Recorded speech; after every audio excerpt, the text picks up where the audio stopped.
కాశ్మీరు గురించి ఇవాళ ఏదైతే ఎంత చేసినా అంతే లాంటి వ్యాఖ్యలు దయచేసి వద్దు.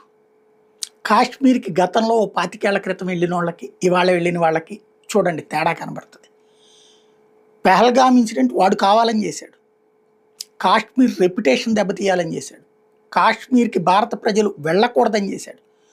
కాశ్మీర్ ప్రజలకి పట్ల భారతదేశ ప్రజలకి విద్వేషం కలిగించాలని, అంటే వాడి దృష్టిలో కాశ్మీర్ సపరేట్ దేశం, భారతదేశం సపరేట్ దేశం అని అలా ఫీల్ అవ్వాలని చేశాడు.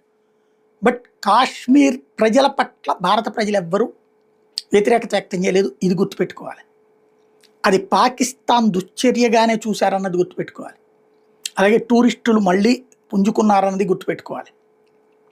కష్టం వచ్చినా నష్టం వచ్చినా సరే భారత్లో అంతర్భాగాన్ని కాపాడుకోవాలన్నటువంటి తపన అదే కాశ్మీరీ ప్రజలు